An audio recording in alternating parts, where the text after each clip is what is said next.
inputs on that story.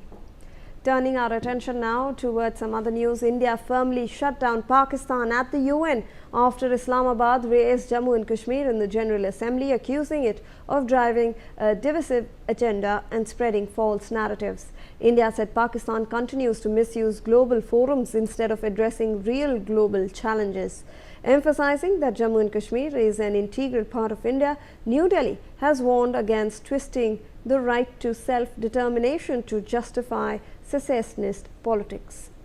Joining us on the broadcast is my colleague Ajay Chandyal with more on this. Ajay, India has finally and firmly shut down Pakistan, which was trying to raise the issue of Jammu and Kashmir again at the General Assembly in the United Nations, and it's using these tactics again and again. However, India shut it down. Yes, a number of times Pakistan have tried to basically raise this Kashmir issue on the different platforms, wherever it goes as far as the international platforms are concerned. And every time Pakistan was giving befitting reply on that table as well. Once again, India shut down Pakistan on this issue when Pakistan was trying to raise Kashmir issue. And they also raised the,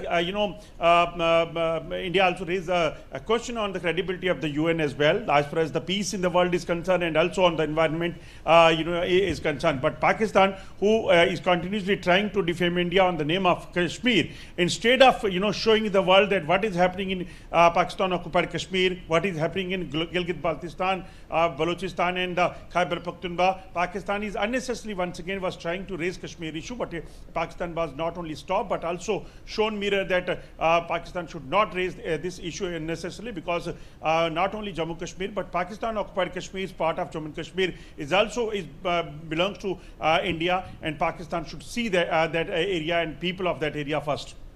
All right. Thank you so much, Ajay. In fact, we have the statement by the Indian representative over there. Let's in fact listen into that. Mr. and Excellencies, at the outset, India expresses its gratitude to the Secretary General of the United Nations for the detailed report on the work of the organization. As the UN membership takes stock of the past, it is also important to reflect upon the current context and the way ahead for the largest multilateral organization, the United Nations. United Nations is going through a crucial phase as it faces various critical challenges.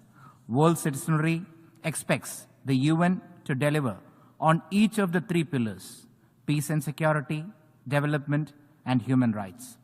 UN's inability to purposefully intervene on its critical functions leads to questions related to efficacy, legitimacy, and credibility.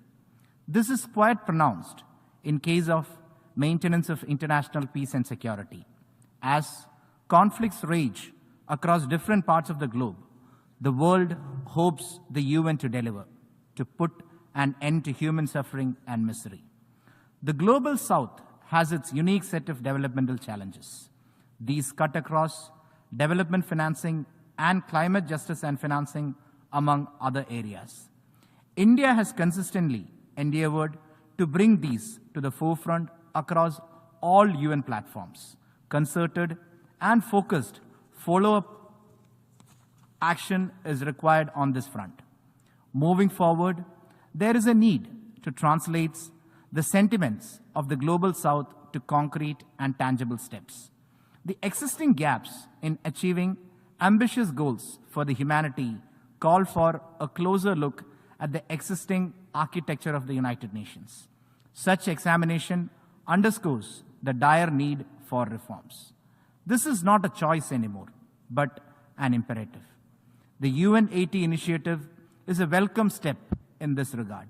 India has pledged its full support and cooperation to this initiative.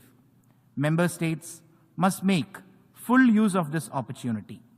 India reiterates the need for the UN membership to pursue an ambitious vision under the ambit of UN-80 that is not limited to financial and budgetary aspects alone. Member states need to work together with a joint sense of purpose towards achieving reformed multilateralism. Reforming the Security Council is central to this. UNSC must reflect contemporary geopolitical realities. Both permanent and non-permanent categories must be expanded. These timely changes are essential to make the UN fit for purpose and equip this organization to respond meaningfully to present and future challenges. At a time when member states have to rise beyond their narrow consideration, Pakistan continues to misuse all platforms and processes in the UN to drive their divisive agenda.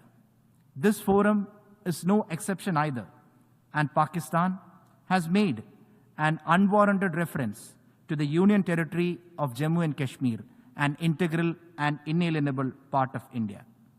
The right to self-determination is a fundamental principle enshrined in the UN Charter. However, this right must not be abused to encourage secession in pluralistic and democratic states. Though habituated, Pakistan would do well if they do not resort to baseless allegations and falsehoods and attempt to portray a picture that is completely detached from reality. In conclusion, India underscores that it stands fully ready to extend wholehearted cooperation and support to the Secretary General, PGA, and the wider UN membership as the UN pursues its goals for the greater good of humanity. All right, moving on now. The Supreme Court